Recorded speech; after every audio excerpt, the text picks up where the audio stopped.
Olá, amigos. Hoje, 19 de outubro de 2022, estamos aqui recebendo hoje um convidado muito especial, o General Rocha Paiva, que vai conversar um pouco com a gente sobre aquilo que a gente já vem conversando nas nossas lives, né? Nas últimas que nós fizemos, já que a gente parou no 14º objetivo da Agenda 2030 e que trata da questão das águas, né? Que trata da vida marinha. Aí a gente tratou da Amazônia Azul, assim por alto, falamos da Amazônia Verde. Então, eu conversei com o General Rocha Paiva para que ele pudesse vir aqui, tá, com a experiência dele, conversar um pouco com a gente sobre essa temática. Antes, rapidamente aqui, eu quero cumprimentar aqui o Isaías, que sempre é o primeiro que chega, Terra de Santa Cruz. Isso, vale muito a pena. Eu já vou colocar ele aqui, deixa eu colocá-lo, que ele já chegou. Então, vamos lá. General Rocha Paiva, alegria poder recebê-lo aqui no meu canal. Agradeço aí pela sua disponibilidade. E estou aqui cumprimentando aqui os nossos inscritos aqui que já estão entrando. Ivana Pugliese, por isso sobrenome, não deve ser italiano. Borrana, olha aqui, ó. O pessoal já está aqui, tá vendo? Terra de Santa Cruz, o entrevistado de hoje vale muito a pena a ser assistido com muita atenção. Borrana também, tá? Orgulho ouvir o nosso general. Então, o senhor vê que o senhor está bastante, né? A Edith, que já não está podendo falar muita coisa. Esse clima aí, né, de censura que tá Big Tech. Paulo Frota, Marluce Torquato, Cristiane Silva. O pessoal está entrando aí, olha. Maria Rita Silva Nogueira, José Fernandes, Tânia Marques, Cristina Giordanelli. Aí, ó, aguardando. Isso aí. Selva General. General Rocha Paiva, uma alegria, então, estar aqui com o nosso canal. Eu gostaria de passar a palavra para que o senhor fizesse as suas considerações iniciais. Eu gostaria que o senhor se apresentasse, tá, aos nossos inscritos aqui, falasse um pouco do seu trabalho, da sua atividade, né, da sua atuação nas Forças Armadas, contextualizasse um pouco, tá, a sua experiência, para que a gente possa depois retornar aqui a começar a nossa conversa aqui sobre o tema a defesa da Amazônia. Enquanto isso, eu vou tomar rapidamente aqui um cafezinho aqui na minha garganta. E se eu não tomar alguma coisa antes, minha garganta seca, aí dá pigarro, então peço licença. Com a palavra, General Rocha Paiva. Boa noite, senhoras e senhores. É uma grande satisfação poder vir conversar sobre um tema tão importante para o nosso país, né? A Amazônia, uma área que muitos consideram como problema. Para mim, a Amazônia é a solução, e nós temos que ter muito cuidado, de modo a que a gente volte a exercer a soberania que já está sendo limitada, o exercício de nossas soberanias nesta região tão importante, tão rica e fundamental para o Brasil. Eu sou um oficial oriundo da arma de infantaria, eu sou oficial general de brigada, veterano do Exército Brasileiro, me formei na turma de 1973 na Academia Militar das Agulhas Negras e passei para a reserva no ano de 2007, em julho de 2007, no posto general de brigada. Eu fui instrutor de NPOR, instrutor de todas as escolas de formação, aperfeiçoamento e altos estudos do Exército, comandei frações de nível pelotão, companhia e batalhão, fui comandante do 5º Batalhão de Infantaria Leve Aeromóvel de Lorena, de São Paulo, ocasião em que nós estivemos 40 dias no sul do Pará, num conflito entre fazendeiros e o MST, em 1998. E é interessante que ali, em Eldorado de Carajás, existe, naquela época, era o maior assentamento do MST em toda a América do Sul. E nas atividades que nós desenvolvemos lá, as pessoas não sabem, mas no dia 7 de setembro, nós estávamos lá, nesse período, nós desfilamos dentro do assentamento do MST com uma tropa, hasteamos a bandeira nacional e não tivemos nenhuma hostilidade de parte dos assentados. Ficamos lá 40 dias, com o batalhão, fazendo a pacificação desse conflito entre fazendeiros e o MST.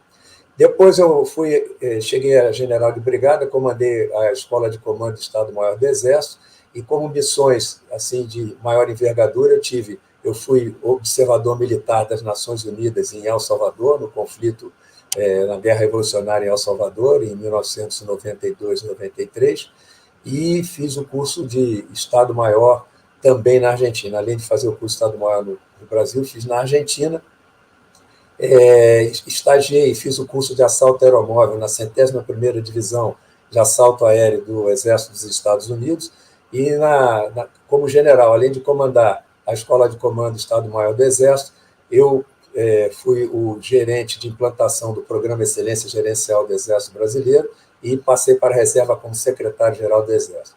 Em minha atividade profissional, eu desenvolvi estudos na área de geopolítica e conflitos. E, atualmente, na reserva, eu sou diretor de Geopolítica e Conflitos do Instituto Sagres, aqui de Brasília.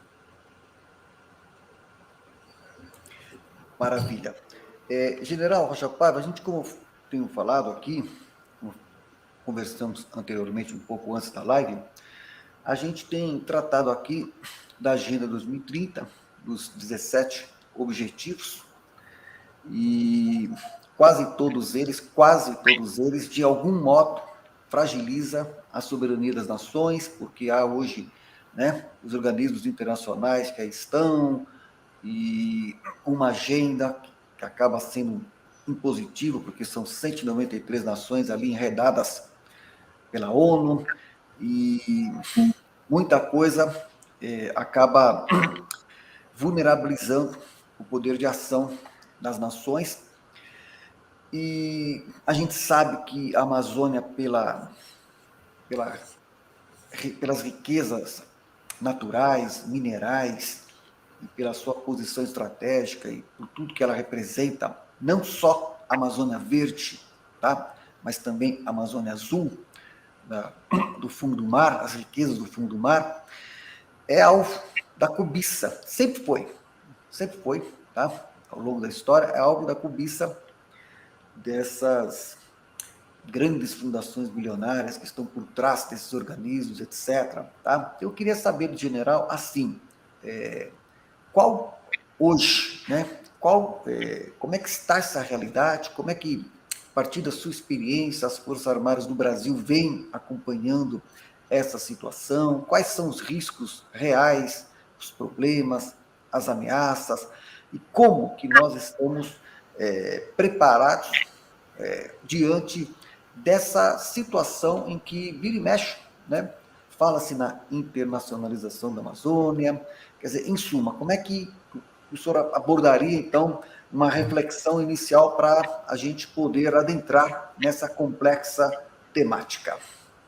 Você tocou vários pontos que, no final, fica uma pergunta complexa de responder, porque a gente vai acabar deixando de abordar algum tópico. Então, eu vou respondendo aquilo que eu me lembro agora, dos tópicos que você falou, e você vai me pedindo, então, para acrescentar naquilo que eu deixar de responder. Então, primeiro, a Agenda 2030. Não tem problema a ONU fazer a Agenda 2030. O que faz um país soberano? O que é ciente de sua soberania? É autônomo, tem altivez para decidir. Ele analisa aqueles tópicos e diz assim, e pensa e informa assim. Esses tópicos aqui, nós vamos atender desta forma, porque é assim que nos interessa. Esses aqui não vamos atender. Agora, qual é o espírito que a gente tem que se colocar? É o espírito de exercer a nossa soberania para explorar o nosso patrimônio de uma maneira responsável, não predatória, e com relação à comunidade internacional, aquilo que nós podemos colaborar com a comunidade internacional, desde que não comprometam cláusulas pétreas de nossa soberania, né, que é o exercício do nosso poder em nosso território. Nós e apenas nós decidimos o que pode ser feito, o que vai ser feito dentro de nosso território. Quanto à questão de internacionalização da Amazônia e de preparação das Forças Armadas, de nada adianta nós termos as Forças Armadas mais poderosas do mundo se continuar acontecendo o que vem acontecendo desde início dos anos 1990, ali com a demarcação da reserva indígena Yanomami por pressão internacional, porque senão iam boicotar aquela Eco 92 no Rio de Janeiro, então exerceram uma pressão sobre o governo Collor e o presidente Collor admitiu, então, demarcar a terra indígena Yanomami para preservar a realização da Eco 92. Cedeu à pressão internacional. Então, de nada adianta. E dali para cá, se nós olharmos a calha norte do Rio Amazonas, e aí a gente pode até colocar aquele mapa, se nós olharmos a calha norte do Rio Amazonas, ali de Manaus para cima, da linha de Manaus para cima, do Rio Amazonas, nós temos toda a calha norte coalhada de terras indígenas que foram demarcadas a partir, começando como início, aquela reserva Yanomami de 1991. Então, com isso, fragilizamos a nossa soberania. E houve apenas pressão econômica, pressão política, pressão psicossocial, num controle da narrativa, que nós perdemos o controle da narrativa, por influência de ONGs ligadas a potências estrangeiras e por pressões de potências estrangeiras, de organismos internacionais como ONU, OEA e outros, e grupos internos ligados a potências estrangeiras e atuando em ONGs também ligadas a potências estrangeiras, que fragilizaram a vontade nacional por dentro, porque o aparato midiático eleitoreiro dessas ONGs que tratam de meio ambiente e terras indígenas acaba por intimidar lideranças políticas do país e os governos, até o governo Bolsonaro, que cederam essas pressões internacionais, e aí agora nós temos mais de 30% do território nacional que é ou reserva indígena ou unidade de conservação.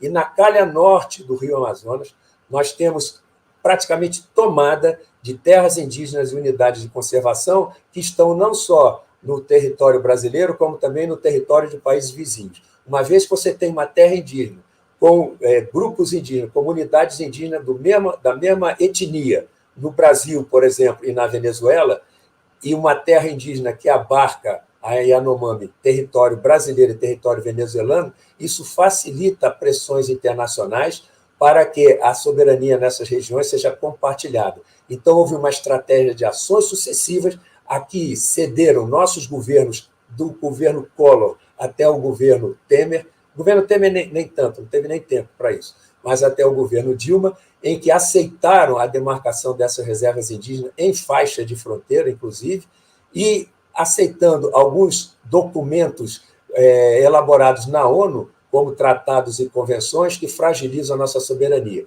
Então, de nada adianta nós termos forças armadas preparadas, porque se nós continuarmos cedendo no campo político, eles estão conseguindo a soberania, limitar a nossa soberania. O nosso governo hoje tem uma dificuldade enorme, não conseguiu desenvolver nenhum projeto em terras indígenas por pressões internacionais. Então, nós já estamos vivendo uma situação de soberania limitada. Agora, quanto à preparação das Forças Armadas para atuar em face de potências que podem nos ameaçar militarmente, a gente pode falar mais adiante um pouco. Aproveitando o ensejo, tá? O STF vai retornar a deliberar de novo, tá? Essa questão do marco temporal, da questão das terras indígenas.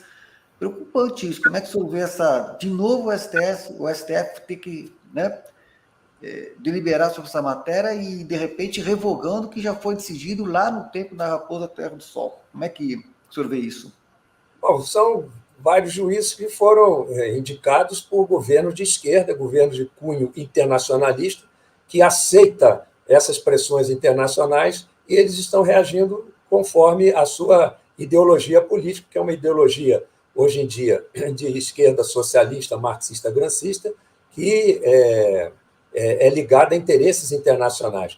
Haja vista, o próprio candidato Luiz Inácio Lula da Silva, recentemente, está no Google, é só assistir, ele disse que assim que assim que chegar ao governo, que Deus queira isso não aconteça, mas que assim que ele chegar ao governo, ele vai retomar os contatos internacionais, porque ele considera que devem ser as decisões tomadas em fóruns internacionais que facilite a governança global, como se a governança global fosse um fórum, a governança do fórum fosse um fórum em que todos os países tivessem o mesmo poder. É muita ingenuidade ou então é má-fé. Então, ele diz que as decisões tomadas no Conselho de Segurança da ONU teriam que ser aplicadas imediatamente pelos estados, sem que fossem ouvidos os congressos nacionais. E é o que fere a Constituição no Brasil. Todo tratado internacional, o governo pode votar a favor, mas ele só vale no país depois de passar pela aprovação do Congresso Nacional. E o candidato a presidente, ele quer, como presidente da República, colocar no colo de um organismo internacional a soberania para decidir questões climáticas e outras questões ambientais dentro do Brasil. Eu não elegi ninguém do Conselho de Segurança Nacional, você não elegeu, nenhum cidadão brasileiro elegeu. Eles não nos representam, então eles não podem decidir o que nós temos que fazer aqui. Isso é um crime de lesa pátria que esse candidato, que felizmente, queira Deus, nunca mais volte a exercer nenhum cargo político no Brasil. Agora, na sua opinião, só para fechar isso, o que levou agora de novo, tá? De novo, o STF ter que retomar o marco temporal da Raposa Serra do Sol? Né? E na sua opinião, se isso for votado de novo lá, ele pode revogar o que havia sido decidido anteriormente? Qual o risco disso? O que acontece é o seguinte: quando foi definida a demarcação da terra indígena Raposa Serra do Sol, em 2005, em terras contínuas, é uma história um pouquinho complicada. Houve duas reuniões do STF, isso já em 2009. Em 2005, o presidente Lula decidiu demarcar em terras contínuas e não em ilhas separadas a terra indígena Raposa Serra do Sol. Logo depois, uma comissão de parlamentares, tendo a teste o senador Mozarildo Cavalcante de Roraima, foram ao presidente Lula e manifestaram o seu pesar por aquela decisão de demarcar em terras contínuas aquela região que produzia muito arroz, né? Aí tem um discurso desse senador Mozarildo Cavalcante no Senado, está lá nos anais do Senado, é 25 de setembro de 2005, em que o senador Mozarildo Cavalcante diz dessa reunião que tiveram com o então presidente Lula, e que o presidente disse: mas olha, eu estou sendo pressionado pela OEA, por ONGs europeias e pela USP. Ele reconhece as pressões internacionais e internas. Ele, o então presidente, reconhece. Isso está em um discurso escrito, está nos anais do Senado Federal. Então, houve em 2009, ainda 4 anos depois, em 2009, o STF se reuniu para decidir se aprovava essa demarcação em terras contínuas ou não. Teve a primeira reunião decisória, e aí o ministro Carlos Alberto Direito, pediu vistas. Nesse ínterim, o então príncipe Charles, agora o rei, né, Charles III, da Inglaterra, ele que criou uma ONG internacional, a Rainforest Tropical, alguma coisa assim, ele fez reuniões lá na Europa, na França e na Inglaterra, onde ele levou empresários brasileiros e políticos brasileiros defendendo a demarcação da terra indígena Raposa Serra do Sol e terras contínuas. Alguns empresários e políticos saíram da reunião quando viram a intenção da reunião. Pois bem, às vésperas da segunda reunião decisória, o então príncipe Charles veio ao Brasil e foi recebido pelo então presidente Lula no Palácio do Planalto. Na véspera da reunião decisória, aquele que tinha, na Europa, promovido encontros, eventos, em que defendia a demarcação da Raposa Serra do Sol e terra contínua. Ao vir na véspera da reunião decisória, da segunda reunião, isso é pressão internacional ou não? Pois bem, o ministro Carlos Alberto Direito pediu vistas e voltou com 18 ressalvas que deveriam ser cumpridas em todas as demarcações de terra indígena daí em diante. Essas 18 ressalvas, elas, de certa forma, eram salvaguardas para a soberania nacional. Algumas terras indígenas não poderiam ser demarcadas de acordo com aquelas 18 ressalvas, outras deveriam seguir um ritual, determinados rituais. Então, e foi aprovado. Então, existiam essas 18 ressalvas. Anos depois, o ministro Barroso disse que não, essas 18 ressalvas não são para todas as demarcações. Tem que ser verificada a sua procedência em cada demarcação, o que já fragilizou essa salvaguarda de soberania. E depois veio a PEC 215, em que as demarcações de terras indígenas não poderiam ser mais decididas apenas na FUNAI e Ministério da Justiça, que deveria ser ouvido o Congresso Nacional. Essa PEC está no Senado, arquivada, e sempre que tentam voltar à baila, aí tem uma manifestação aqui em Brasília, índio vem com flecha, e já houve até policial militar sendo flechado. Então, aí chega agora o STF. Por quê? Porque tem uma ideologia internacionalista. Foram indicados partidos pelo PT, em última análise. São sujeitos ao aparato midiático, né, que tem poder, né, é o tal do politicamente correto. Então, tomam decisões à revelia do interesse nacional. Eu quero dizer o seguinte: o índio nunca foi ameaça. O índio, em sua terra indígena, ele tem a posse da terra, tá? Mas a terra pertence à União. Então, todo o projeto que eu acho que deve ter, seja de mineração, seja projeto agrícola, seja projeto industrial, que tem que ter o cuidado de cumprir as normas necessárias à preservação ambiental.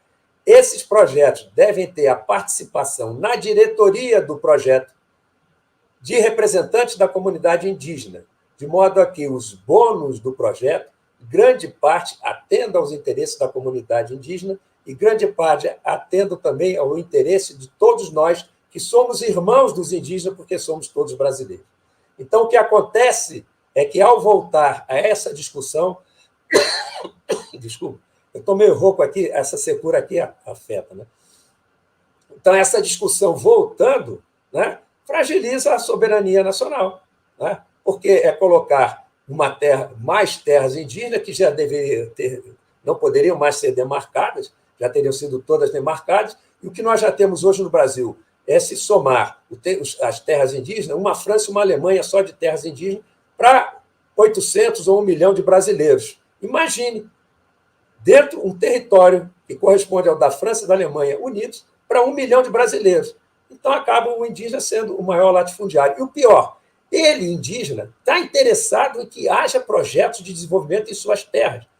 E a própria justiça dificulta isso para o indígena, porque procura impedir o governo de desenvolver esse projeto em terra indígena, que é interesse das comunidades indígenas. Eu conheço muitas comunidades indígenas que querem esses projetos lá, pois nossos políticos aqui, essas ONGs ligadas a interesses internacionais, a potências internacionais que estão aqui, e grande parte do nosso judiciário, tentam impedir que isso aconteça.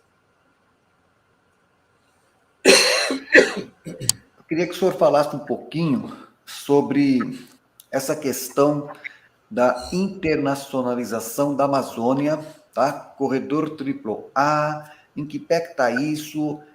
Qual o risco, por exemplo, hipoteticamente, de nações da América do Sul se unirem contra o Brasil e que tipo de relação podem ter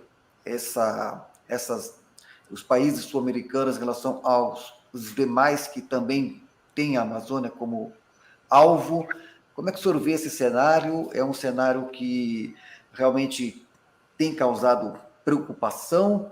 E como que as Forças Armadas têm visto esse cenário a partir de tudo isso que a gente está recebendo de informação? E pode a Amazônia ser um catalisador para um conflito dessa natureza que visa, né, balcanizá-la? Bom, então vamos ver o seguinte. A internacionalização da Amazônia é um processo em andamento. Depois eu vou mostrar por quê.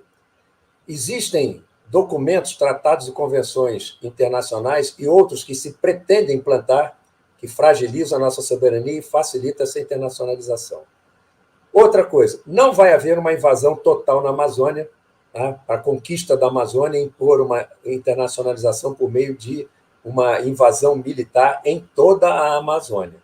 Se houver alguma ação militar na Amazônia, ela será pontual e, a meu ver, os dois principais locais de ameaça de uma imposição seria uma ocupação temporária para impor um acordo, e por esse acordo nós cederíamos grande parte dos bônus do recurso do patrimônio da Amazônia para potências estrangeiras ou uma coalizão de potências. Então, seriam essas duas áreas principais em que pode haver uma ocupação temporária ou bloqueio temporário. Foz do Rio Amazonas. Ali já está, do lado do Amapá, já está a França, portanto, já está a OTAN. E Roraima. A fronteira oeste, pela Colômbia, pelo Peru, pela Bolívia. Essa fronteira oeste não é que deva ser abandonada em relação a ameaças externas, mas ela é plano B. O plano A é a calha norte do Rio Amazonas, particularmente Roraima e a Foz do Rio Amazonas. Internacionalização da Amazônia.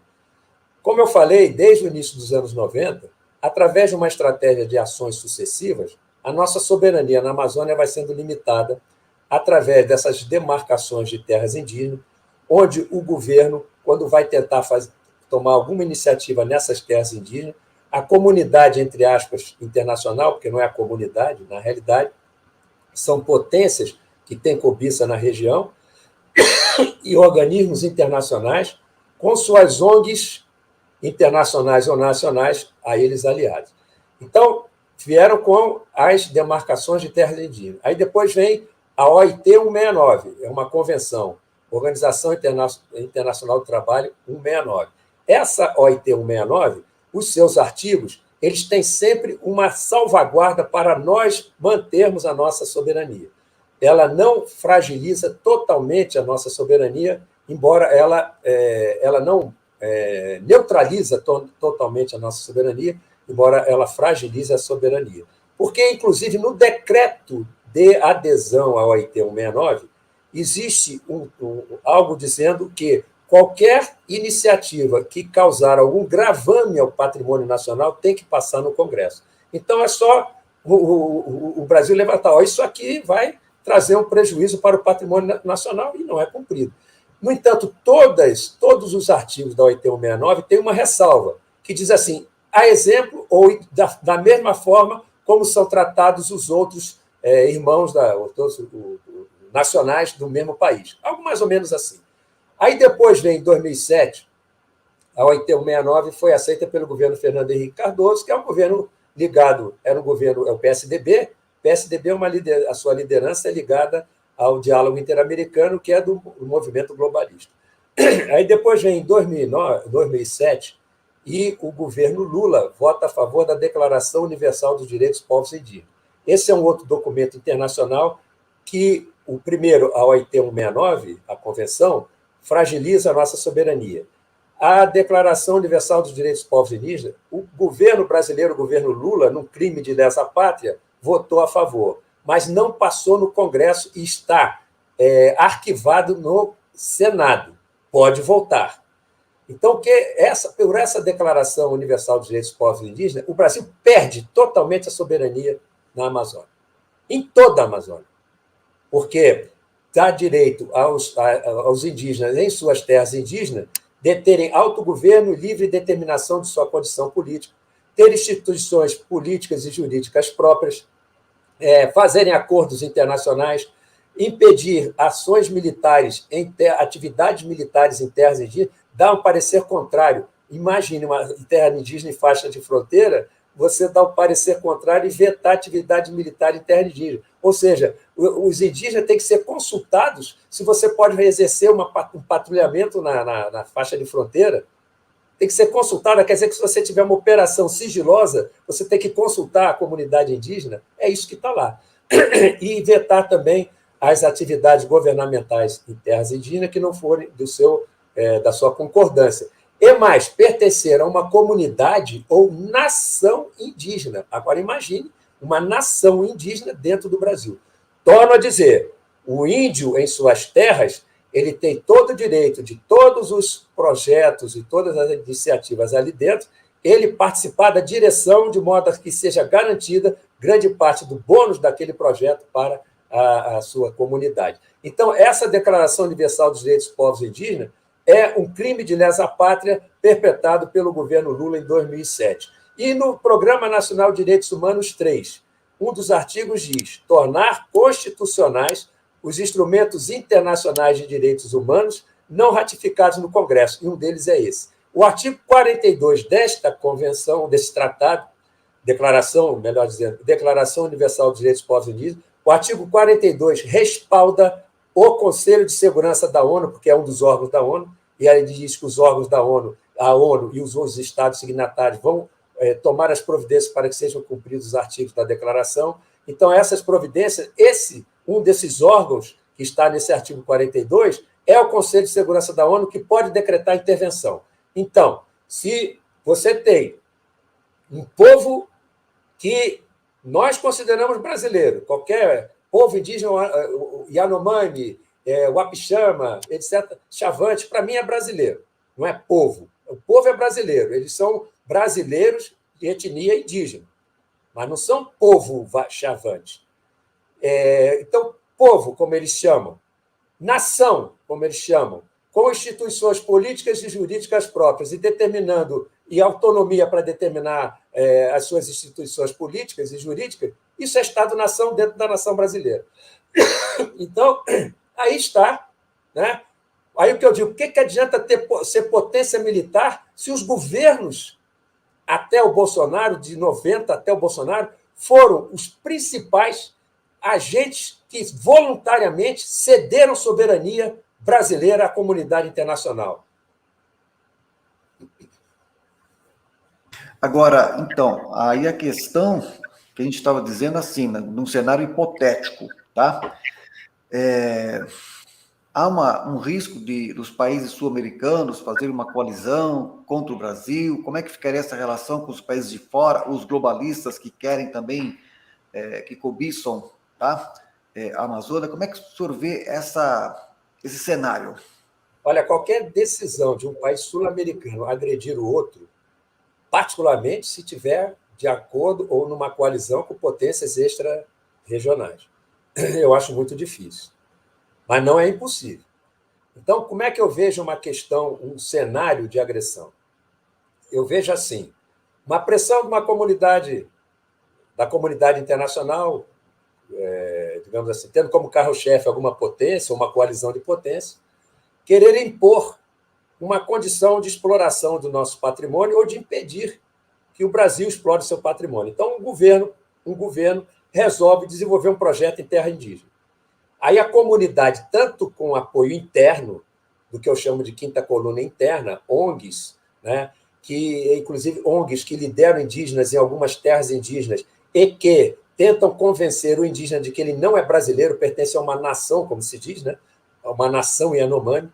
Então, se você tem uma terra dentro de um território de um país, onde o Estado não se faça presente, a comunidade existente nessa terra, e seja liderada por exemplo, uma liderança internacional e internacionalista, como são as ONGs, que tentam convencê-la de que ela não pertence àquela nação que tem aquele território, isso projeta uma tendência de perda de soberania. E os exemplos históricos estão aí. Foi assim que, por não ocupar, por ser um vazio populacional e por ter gente ali dentro que pensa diferente, que procura convencer aquela população que é segregada, não pode se unir aos seus irmãos, no caso, nas terras indígenas, os indígenas aos outros brasileiros, isso projeta uma tendência de perda de soberania. Exemplo, a Espanha perdeu 2/3 do que é hoje o Brasil, a Bolívia perdeu o Acre, porque não ocupou o Acre, quem ocupou foram os seringalistas e seringueiros nordestinos brasileiros, acabaram separando o Acre da Bolívia. É o que está acontecendo na Ucrânia, porque grande parte do território lá no leste da Ucrânia, a população é de maioria russa, e é o que aconteceu no Kosovo com a Sérvia. A história mostra que isso acontece. Então, esse risco nós temos. Aí vai que o governo brasileiro resolva promover um projeto dentro de uma terra indígena, lá dentro, uma reação interna por comunidades indígenas lideradas por ONGs e com apoio internacional, resolvem se rebelar e aí a ONU decreta uma intervenção com base em uma coalizão de potências estrangeiras. Eles vão invadir a Amazônia, conquistar a Amazônia? Não. A Amazônia, a área interna da Amazônia, é uma área passiva. Ninguém vai entrar ali para combater por causa de árvore e por causa de margem de rio.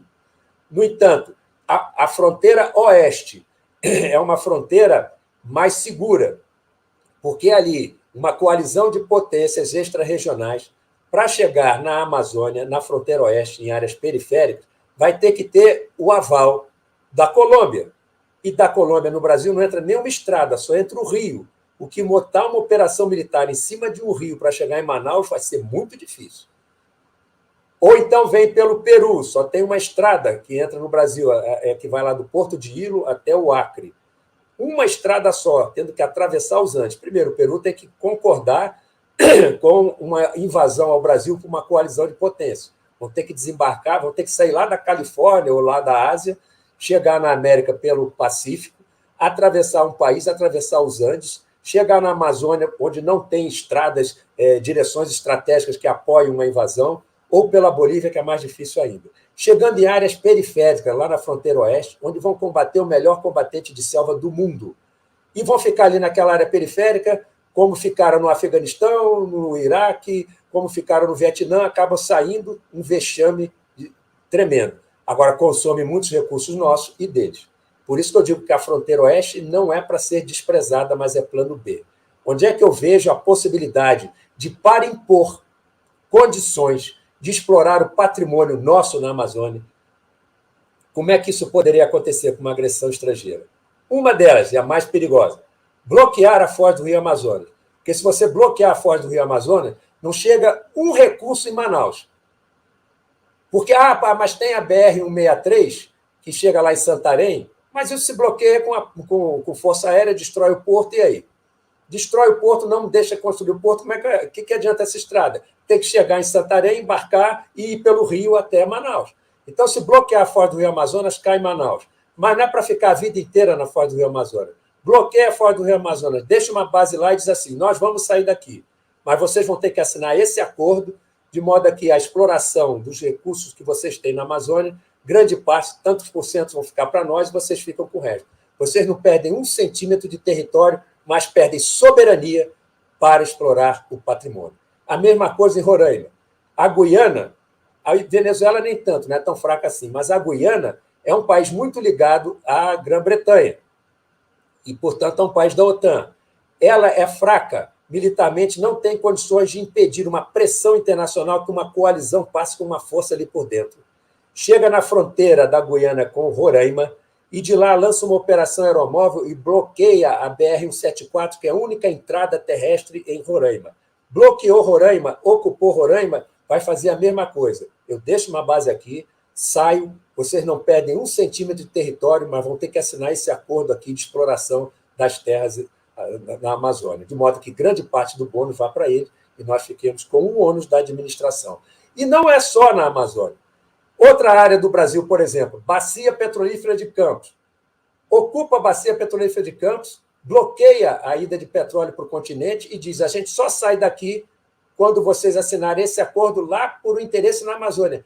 O interesse na Amazônia, uma pressão internacional, uma coação, uma ação militar, não necessariamente será na Amazônia. Pode ser em qualquer outro lugar do Brasil. Eu aqui dei um exemplo. O que eles fizeram na Sérvia para liberar o Kosovo? Eles invadiram o Kosovo, na direção do Kosovo, que era uma província da Sérvia? Não. Eles arrasaram a infraestrutura da Sérvia numa operação, uma tremenda ofensiva aérea, e jogaram a Sérvia de joelho, a Sérvia teve que aceitar. Então, é simplesmente isso. Não necessariamente seria em um território na região amazônica. Poderia ser em qualquer outra parte do Brasil, numa área crítica, em que eles, atuando, pudessem impor uma condição, tipo moeda de troca, eu saio, libero, mas vocês aceitam esse acordo aqui. Tem uma pergunta aqui, perguntei para o general, falou que o Bolsonaro também é responsável por esses acordos? Eu acho que não, né? O senhor falou que são só nos governos anteriores, né? Eu falei, OIT 169, governo Fernando Henrique Cardoso. O internacionalista apátrida que assinou o TNP, aceitou o TNP.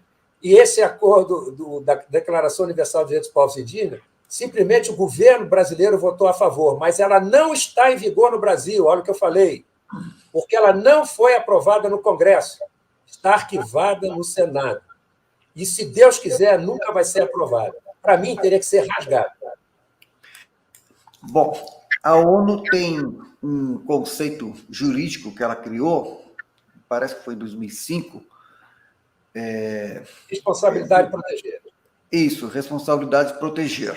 Ele pode ser acionado também para pressão em cima dessa questão? Exatamente. É que a gente aqui não tem tempo de falar sobre tudo. Essa Declaração Universal dos Direitos dos Povos Indígenas, o governo brasileiro votou a favor. Ela não está valendo. Mas o direito é filho do poder. Então, uma ONU, né, por pressão internacional, pode simplesmente alegar o seguinte: o governo de vocês votou a favor. Vocês estão querendo fazer um projeto dentro de terra indígena. A comunidade indígena lá dentro, que lembro, liderada por ONGs internacionalistas, pode convencer essa comunidade indígena de que ela está sendo ameaçada e essa comunidade indígena pedir o apoio da ONU através da ONG que é ligada, de uma ONG dessa ligada a uma potência internacional, que pertence ao Conselho de Segurança da ONU. Aí, o primeiro passo da responsabilidade de proteger é o seguinte: os direitos humanos dos índios, da comunidade tal, ou da nação tal, porque para eles é nação, existente lá na terra Yanomami. Então, os índios estão dizendo que estão sendo ameaçados, então os seus direitos humanos estão sendo violados. Este é um aviso, é o primeiro passo. O país em si não toma nenhuma providência. Ou o país toma providência e tenta resolver esse problema. Aí, o segundo passo, o país tentou resolver o problema e não conseguiu. O segundo passo, a ONU oferece uma força internacional para, e não só militar, mas também uma força composta, tipo uma missão de paz nesse país, uma missão humanitária, melhor dizendo, nesse país, para fazer valer a responsabilidade de proteger, que é uma convenção do Conselho de Segurança. Por ser convenção do Conselho de Segurança, ele pode levantar, evocar esta convenção para promover uma intervenção. Não resolvido o problema com o segundo passo, o terceiro é a intervenção. Se promove uma intervenção militar. Queria que o senhor falasse um pouco.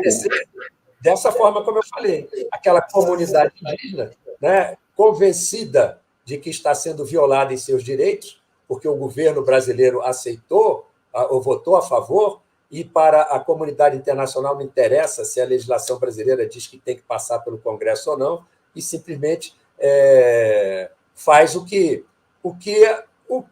Veja bem, questão da Sérvia e do Kosovo. O Kosovo era uma província da Sérvia histórica, milenar.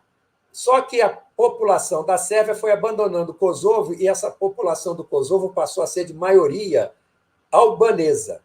Em 1974, a Sérvia concedeu, a Iugoslávia concedeu uma autonomia relativa ao Kosovo para essa população albanesa. Em 1999, essa população albanesa quis se libertar da Sérvia. Aí o exército sérvio fez a intervenção para impedir, porque a província era da Sérvia. Milenarmente, historicamente, a província sempre foi da Sérvia. Só que a população da Sérvia abandonou. Olha a terra indígena. Quem está dentro dessa terra indígena é indígena, que é convencido por ONGs de que não são brasileiros. Estão crescendo essas populações indígenas, sendo convencidas de que pertencem a outras nações que não o Brasil, em várias terras indígenas. Então, na Sérvia, a população sérvia, iugoslava, sérvia, abandonou o Kosovo, ficou muito pouca gente lá, a maioria era albanesa. Como eles tentaram se libertar em 1999, a Sérvia fez uma intervenção militar. Os Estados Unidos, com a OTAN por trás, ofereceram uma missão militar ou melhor, ofereceram não, eles quiseram impor uma missão militar porque se dizia que o exército da Sérvia estava cometendo atrocidades na região da Albânia contra a população albanesa. Então, a Sérvia não aceitou essa missão, tipo de paz humanitária, de intervenção da OTAN. A OTAN pediu para a ONU não autorizou a OTAN a fazer isso.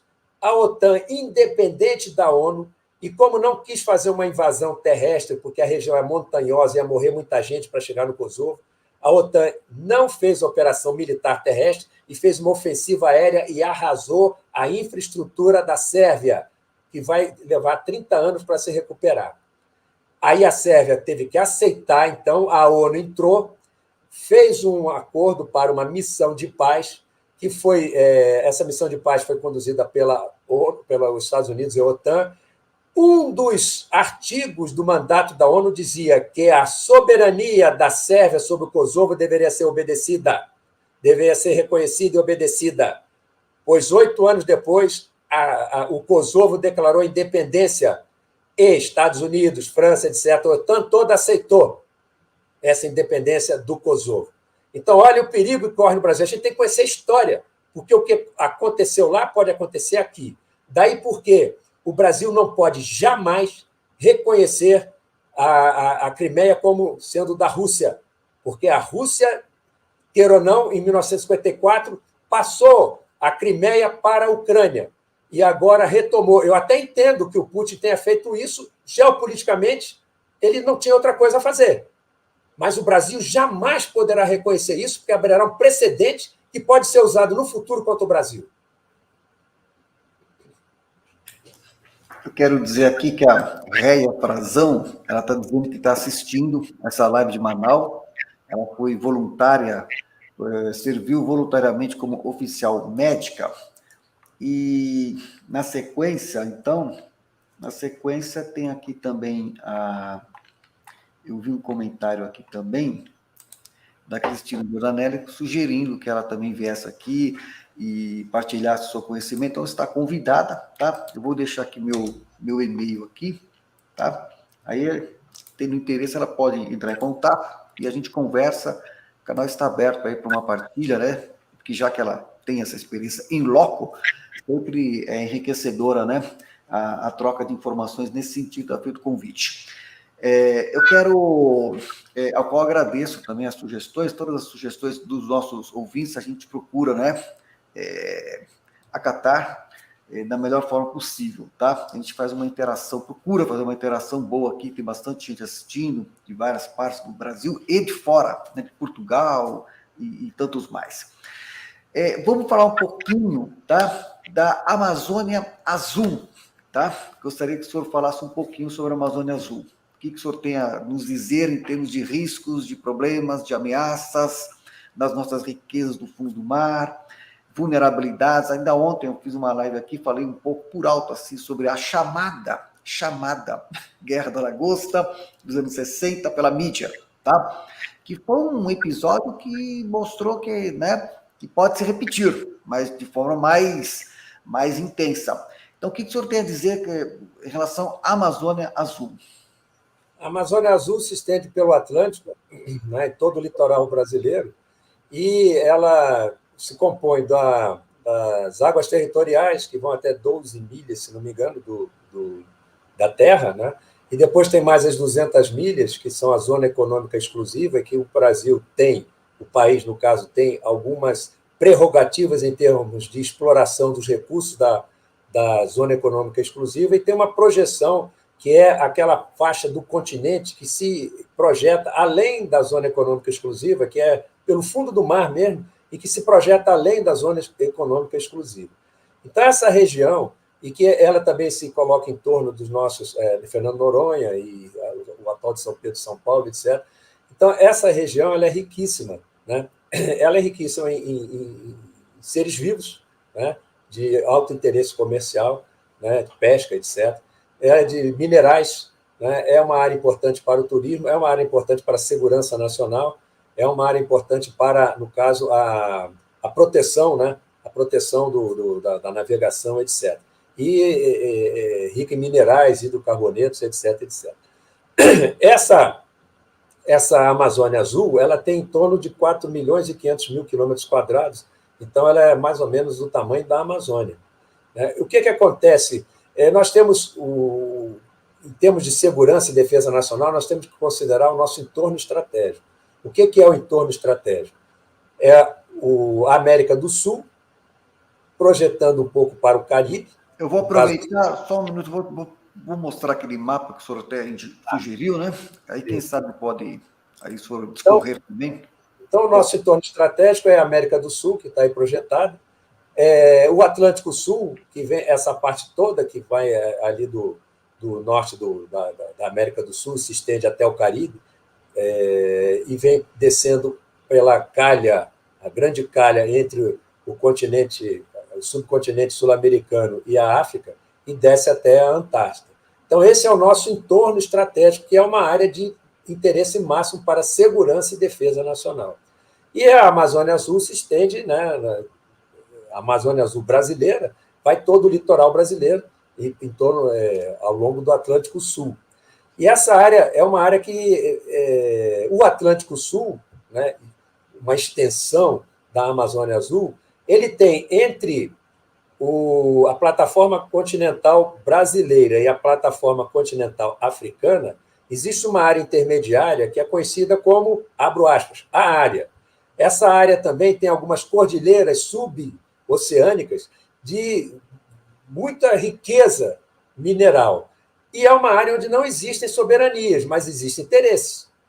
Então, existem interesses internacionais de países que não são condôminos do Atlântico Sul e interesses nacionais de explorar essa área. Essa área entre as plataformas continentais, elas não têm soberania, elas podem ser exploradas economicamente, desde que se peça autorização à ONU. E, com efeito, a Alemanha já explora alguma coisa ali. Só que na plataforma continental brasileira e na zona econômica exclusiva brasileira, existem algumas prerrogativas, que eu não saberia aqui dizer todas, né, que são para o país que é detentor daquela zona econômica exclusiva e daquela plataforma continental. Só que o direito é filho do poder. Já é conhecida a incursão de pesqueiros chineses, não sei se no nosso litoral já houve até um conflito entre um pesqueiro brasileiro e um chinês. Mas, no lado do Pacífico, isso é uma barbaridade. Então, são navios chineses, pesqueiros, explorando na zona econômica exclusiva recursos que muitas vezes não podem explorar. Alguma coisa em termos de pesca na zona econômica exclusiva pode explorar sim, mas a prerrogativa, eu não saberia agora dizer aqui exatamente quais são, era interessante consultar alguém da Marinha. Mas, em suma, nós temos Marinha e Força Aérea para defender a nossa Amazônia Azul? Não temos. Outro detalhe importante, cerca de 90% do nosso comércio ele é marítimo, seja de cabotagem nacional, seja o internacional. Então, o nosso comércio internacional passa pelo Atlântico. Qualquer conflito no Atlântico Sul afeta a segurança do nosso comércio internacional. Se houver um conflito no Atlântico Sul, os nossos navios vão ter que viajar em comboios protegidos por nossa Marinha e Força Aérea. Nós temos Marinha e Força Aérea para proteger a quantidade de navios que nós teríamos que ter para manter o nosso comércio internacional? Não temos. E o exemplo da história? Segunda Guerra Mundial. O que aconteceu quando o Brasil declarou guerra à Alemanha e à Itália?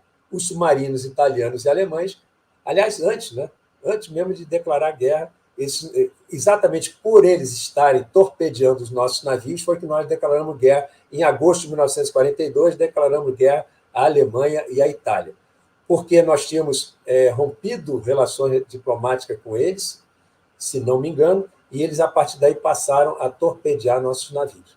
E nós não tínhamos marinha nem força aérea para proteger.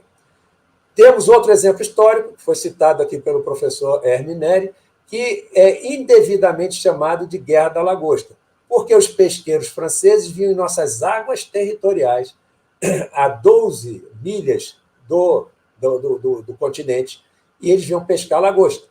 Né? Então foi Guerra da Lagosta. Negativo.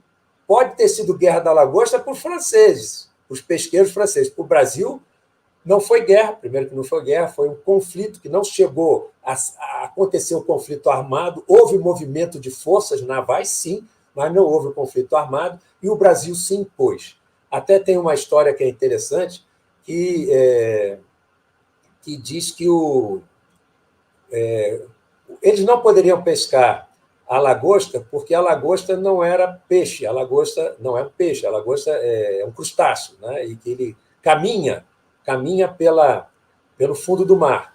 Mas aí um francês que estava na conversação disse, não, ele é peixe, a lagosta é peixe, porque ela salta e nada, e depois é que ela pousa de novo no fundo do mar. Aí o brasileiro que estava na reunião, o almirante, falou assim, então, canguru é ave. porque o canguru dá um salto, então ele é uma ave, né? Dá um salto bem longo, então é ave. Então, esse argumento foi derrubado assim. Aí o que aconteceu? O Brasil movimentou forças, a França movimentou forças, mas aí chegou a um acordo. Então, ensinamento. Nós temos riquezas na nossa Amazônia Azul. Se houver um conflito no Atlântico Sul, esse conflito pode não ser diretamente com o Brasil, mas nós vamos ter que proteger nossos comboios. Então, nós precisamos ter Marinha e Força Aérea para isso, e não temos atualmente. Exemplos históricos: Segunda Guerra Mundial e o conflito com a França para a soberania nacional em nossas águas territoriais. E possibilidade de conflito no Atlântico Sul? A China está pleiteando um porto na costa ocidental africana para a sua esquadra, sua marinha de guerra. Isso foi dito, não é por mim, não. Isso foi dito por um dos comandantes da OTAN, lá na Europa.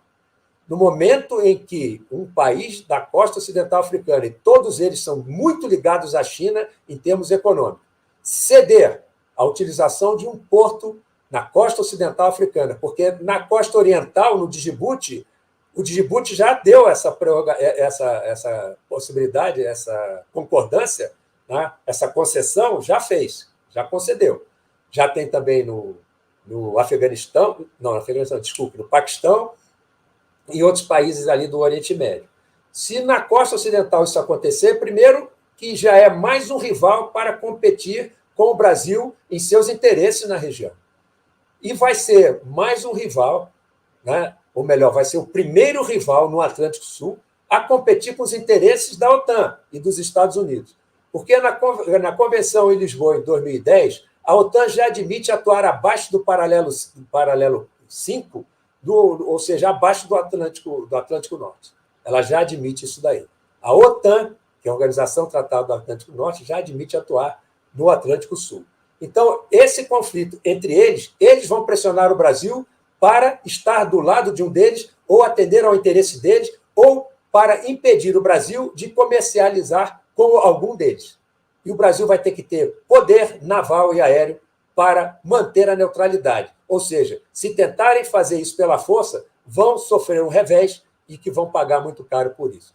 Então, essa possibilidade já está aí. Quem pensa estrategicamente não pode esperar ver para fazer alguma coisa. Tem que, antes de ver, tem que perceber, prospectar e se preparar para que, quando estiver vendo, já ter condições de reagir, porque defesa não se improvisa. Então, aí nesse sentido, tem algumas perguntas aqui. Vamos ver se o general pode, pelo menos por alto, dar um encaminhamento.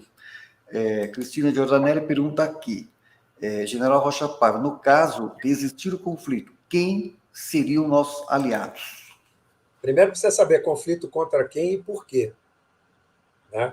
E segundo, a gente tem que se preparar para ser uma potência o máximo possível autônoma, isto é, ter condições de produzir material de emprego militar, indústria bélica, né? E pesquisa, né, no campo de desenvolvimento científico e tecnológico, de modo a desenvolver equipamentos e armamentos de última geração. Então, o máximo possível de autonomia e que sejamos uma potência equilibrada em todos os campos do poder. Não adianta ser só potência econômica se não for potência militar, científica, tecnológica, industrial, política e cultural também. Porque aí, só um parênteses, general, que tem uma outra pergunta, acho que vai nessa sequência, aproveitando o gancho, que é o seguinte: Terra de Santa Cruz. General, já passou da hora do Brasil desenvolver sua força de dissuasão nuclear? Chego lá. Chego lá.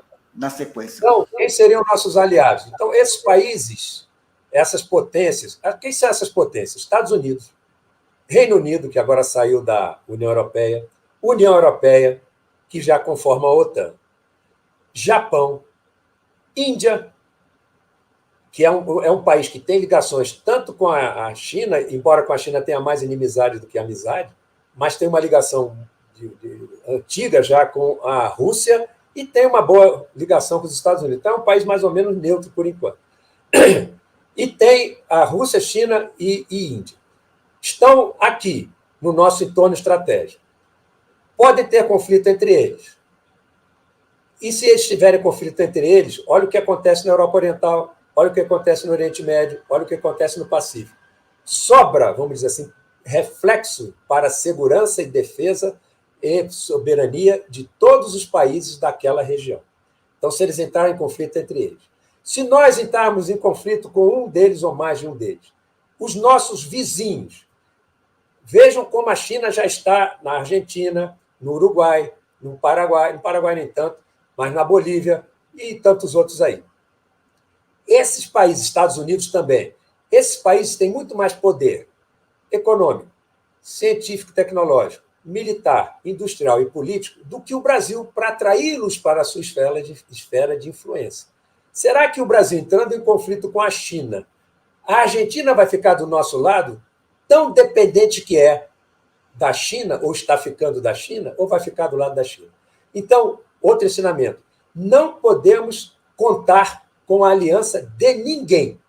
Pode, em um determinado momento, em um determinado assunto, em um determinado interesse, pode haver, sim, uma aliança momentânea, mas não uma aliança desde já e perpétua.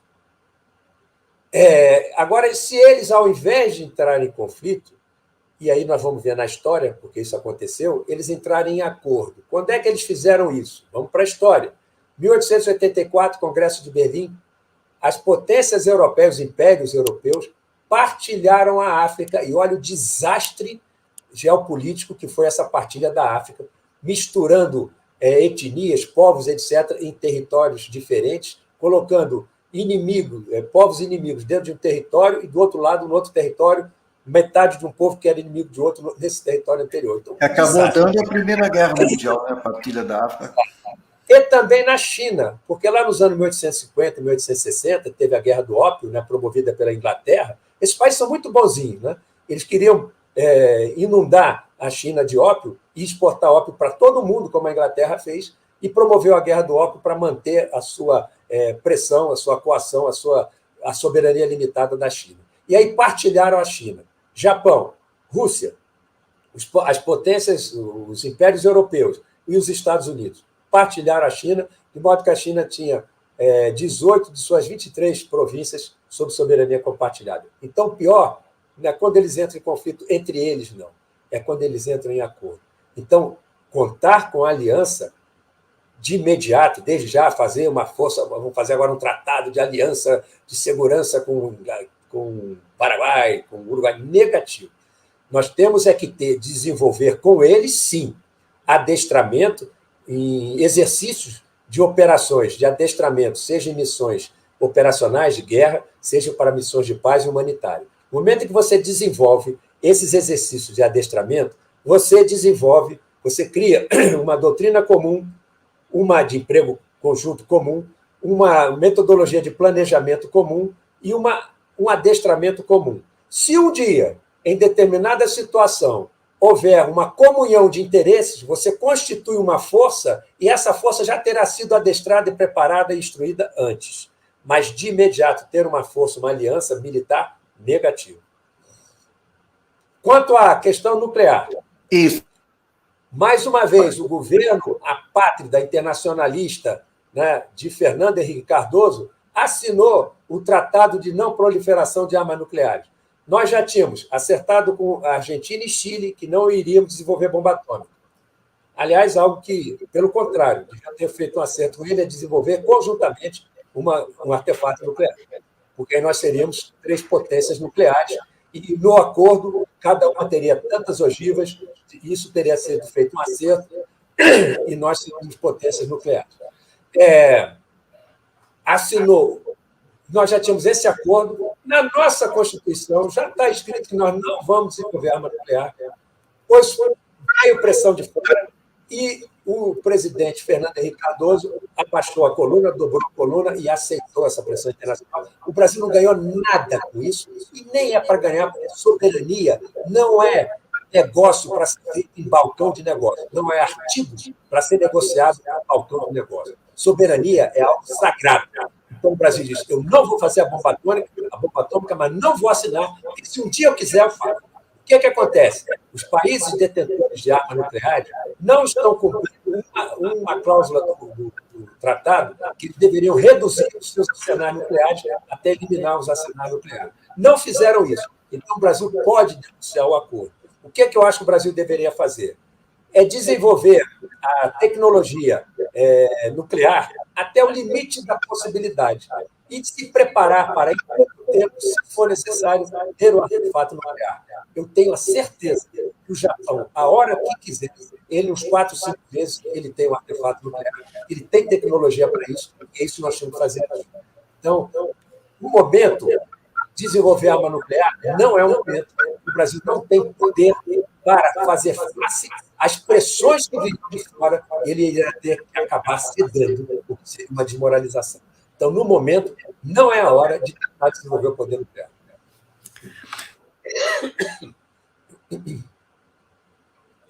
Está sem som, está sem som. Pelo que eu entendi, me corrija se foi bem isso, a gente vai aprendendo cada dia mais um aspecto, né? Em relação ao Japão. O Japão, então, apesar da restrição constitucional que ele tem depois da guerra, tá?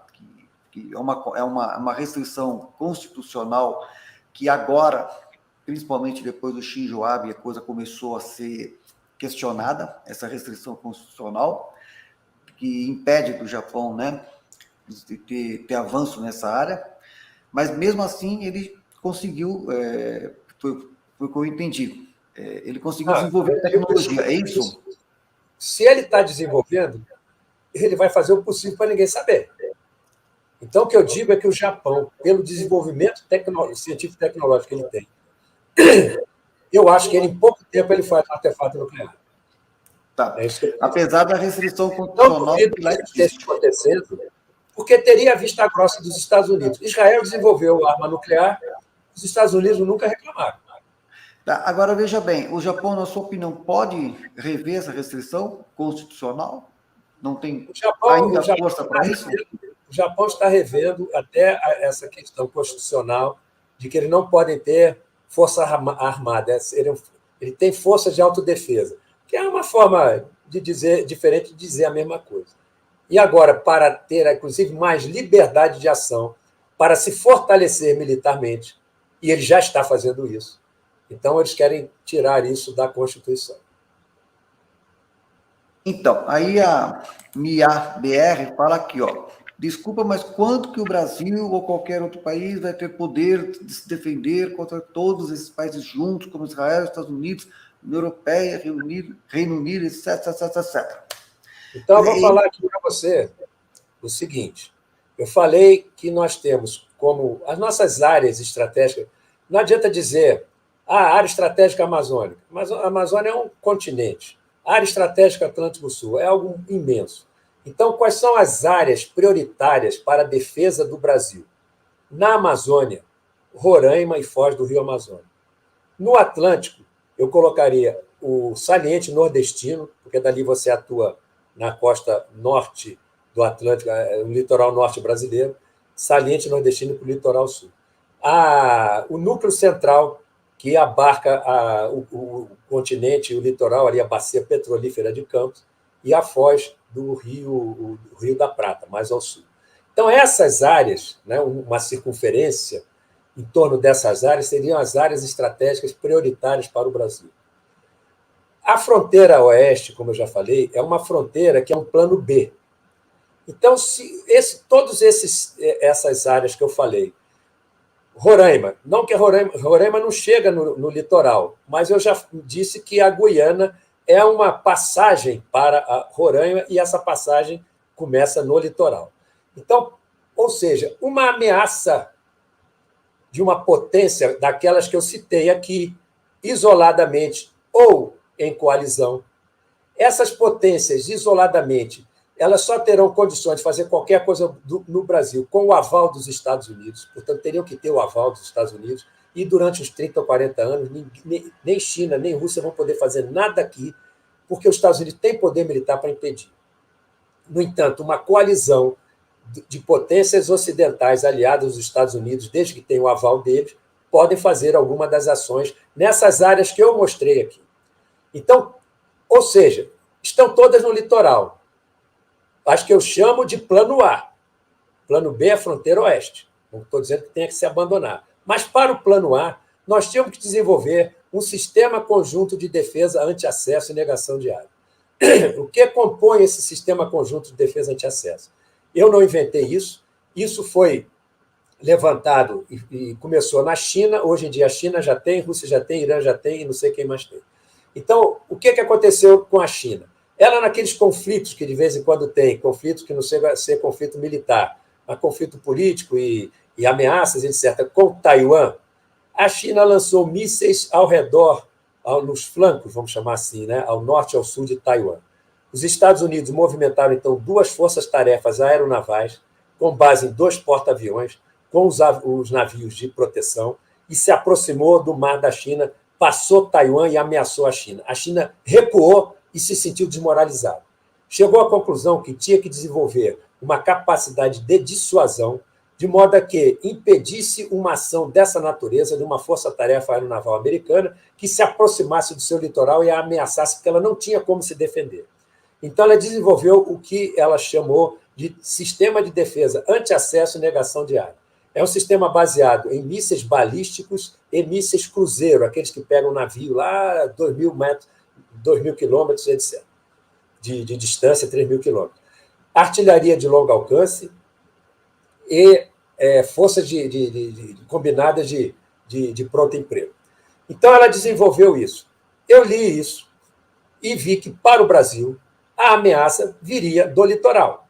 Então, nós teremos que desenvolver um sistema semelhante, de modo a que uma esquadra inimiga que se aproximasse do nosso litoral fosse batida por força aérea com mísseis de longo alcance, marinha com navios e submarinos com mísseis de longo alcance e plataformas móveis terrestres com mísseis de longo alcance. Além disso, teria que ter um sistema de monitoramento, vigilância e controle, que nós já estamos desenvolvendo, o CISFRON e o CISGAAS, aliás, já estávamos até desenvolvendo. Então, seria um sistema conjunto com subsistemas de mísseis, subsistema de monitoramento, vigilância e controle, subsistema de guerra cibernética, que é para atuar dentro do território do oponente, sobre seus sistemas de telecomunicações, sistema financeiro, sistema de energia, o que seria uma capacidade de dissuasão. Então, nós teríamos sistema de artilharia antiaérea de longo alcance e forças conjuntas de pronto emprego para se deslocar para as áreas ameaçadas. Então, houve um conflito com uma potência estrangeira, uma coalizão de potências, e eles resolveram, então, com o aval da ONU e com o aval dos Estados Unidos, fazer uma ameaça, por exemplo, à foz do Rio Amazonas, de bloqueio ou ocupação temporária. Não precisa ser só ocupação, pode ser bloqueio. Então, vai se aproximar essa força-tarefa aeronaval com navios de desembarque de tropa. Então, o nosso sistema de defesa conjunto, anti-acesso e negação de área, começaria com o subsistema de guerra cibernética a atuar dentro do território dessas potências, atacando seus sistemas informatizados de finanças, de transmissão de energia e de telecomunicações. Você já está enfraquecendo o inimigo lá dentro. O sistema de monitoramento, vigilância e controle iria identificar por onde vem a força-tarefa aeronaval, por onde ela se aproxima. E quando ela estivesse ainda nos 2.000, 3.000 quilômetros de distância, a nossa força aérea começaria a atuar, os nossos navios começariam a lançar mísseis e os nossos sistemas de defesa com plataformas móveis de lançamento de mísseis terrestres também. O nosso sistema de artilharia de antiaérea já estaria em condições de atuar, ou seja, nós estamos atuando sobre essa força-tarefa aeronaval. Não é para acertar só o porta-aviões, não. Se ela vem com navios de transporte de tropa, cada um vem com 2.000 homens. Se você afundar 5 navios de transporte de tropa, são 10.000 homens no mar. 10.000 homens no mar. Aquele país, ou aquela coalizão de países, sabendo que seus soldados sofrem essa ameaça se aproximarem do Brasil, isso já é dissuasão extra-regional, sem armas de destruição em massa. Na medida que eles se aproximassem, eles seriam neutralizados e, quem sabe, nem chegassem com força para desembarcar.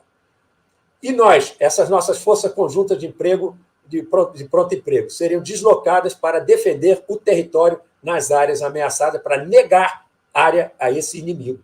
O nosso subsistema de mísseis e defesa antiaérea né, artilharia antiaérea, negar área e negar a aproximação desse inimigo. Então, dessa forma, nós conseguiríamos ter uma certa capacidade de dissuasão, ela não é total, contra esses inimigos. Esse nosso sistema conjunto de defesa antiaérea e negação de área teria que ter sistema que neutralizasse os sistemas inimigos de busca de alvos, queriam saber onde é que estão nossos navios, onde é que estão nossas plataformas de lançamento. Nós teríamos que ter sistemas que neutralizassem o sistema deles de busca de alvos. Isso se faz através de guerra eletrônica. Meus senhores, isso daí, uma parte ia dar certo, outra parte não ia dar certo, uma parte deles ia dar certo, outra parte não ia dar certo, e aí nós vamos ver o seguinte: chegariam aqui com capacidade de desembarcar e ocupar território? Talvez não. Muito bem, agradeço aí o general Rocha Paiva por essas importantes informações, né, que elucidam um pouco mais essa temática, que sempre é bom trazer quem é da área, né, para poder acrescentar informações nesse sentido. Uma última pergunta, porque o horário já estamos com 1h16, né, para a gente não abusar da sua boa vontade também, né, do horário também.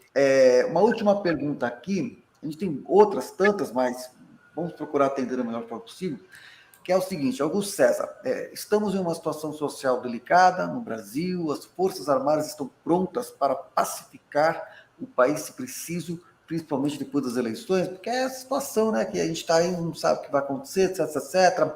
Fala-se muita coisa, é uma incerteza generalizada, mas numa situação de conflito interno, de guerra civil e tudo mais, como é que as nossas Forças Armadas estão hoje diante dessa situação?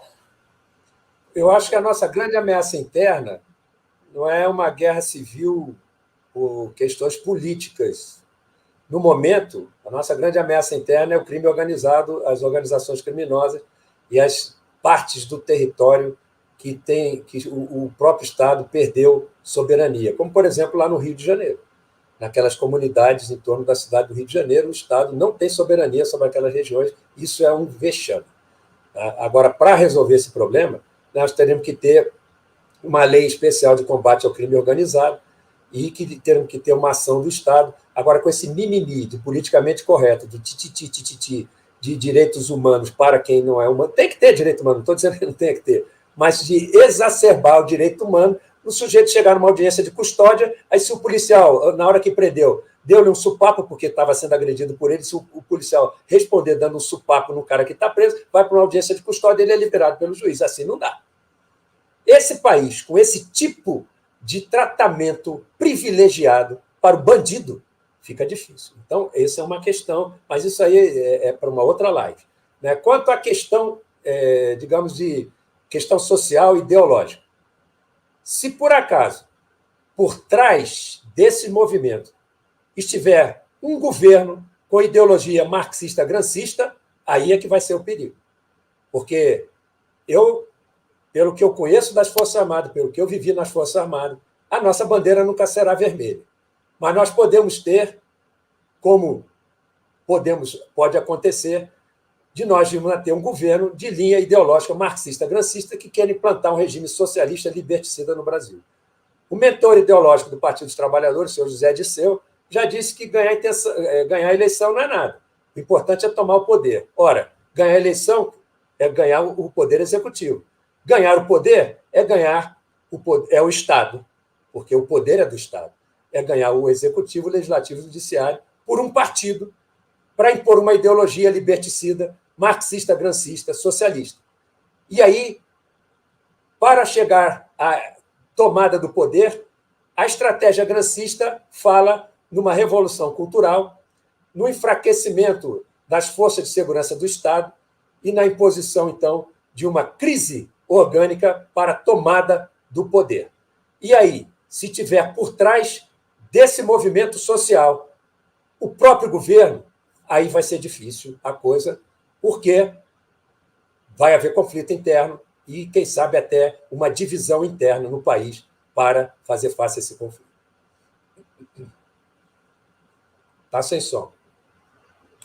Agradeço, então, aqui a presença, né, honrosa do general Rocha Paiva, que prontamente atendeu esse nosso convite, feito assim, em cima da hora, né? Porque foi essa semana que a gente conversou, mas eu agradeço até porque como a gente está tratando desse tema esses dias, então eu achei pertinente a sua contribuição elucidativa de temas que são tão complexos e as pessoas querem se inteirar melhor de tudo isso, mas como a gente sempre fala, né, cada tópico desse dá 10 horas de conversa, então é muita coisa, mas é importante a sua contribuição. Então, deixo então a palavra para as suas considerações finais, agradecendo já desde já a participação de tantos aqui que fizeram perguntas e deixei já o meu e-mail, qualquer outro esclarecimento posso encaminhar para o general também, tá? Então, suas considerações finais, general. Eu agradeço a oportunidade de poder conversar com vocês sobre uma questão tão importante como é a questão da Amazônia, a nossa soberania na Amazônia. E dizer que poder militar é mais ou menos como a questão de mercado. Se a sociedade, se as lideranças não se apercebem de que existem ameaças potenciais, que já não são nem mais só potenciais, são ameaças reais, essa sociedade, essa liderança não investe em segurança e defesa. E se não investe em segurança e defesa porque não está tomando as medidas necessárias, quando ainda a ameaça é perceptível, mas não é vista, você não está vendo uma força-tarefa aeronaval se aproximando, você tem que tomar as providências quando ela ainda não está nem organizada do outro lado, porque se um dia ela for organizada, você tem condições de se defender, defesa não se improvisa.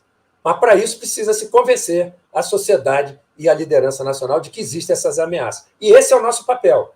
Papel dos militares, que não podem deixar de falar o que é verdade. Não podem deixar, porque nós temos tal projeto. Não, não é o suficiente por enquanto. Então, espero que os senhores sejam arautos dessa mensagem, que nós devemos, antes de ver para crer, nós temos que nos preparar para perceber. E depois, e antes de ver para crer, nós já temos a nossa defesa preparada. Muito obrigado, boa noite a todos.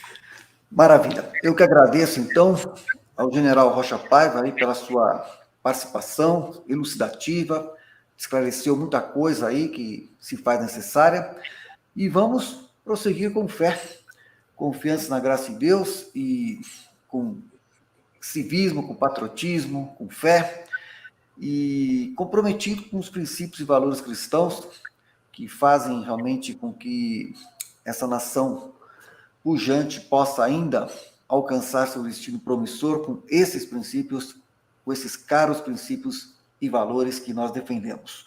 Agradeço, então, a todos os comentários aí, todos são vários comentários, agradeço a cada um deles, e deixamos o nosso contato também para essa interação. General Rocha Paiva, o meu canal está à sua disposição para outros momentos, para que a gente possa, por temas mais específicos, a gente poder também estar partilhando aqui para a nossa audiência. E eu agradeço, então, mais uma vez aí a todos, e a gente retorna, então, amanhã, se Deus quiser, às 21 horas, para prosseguir aí com as nossas partilhas e reflexões. Muito obrigado, general Rocha Paiva, que Deus o abençoe sempre e a todos. Muito obrigado.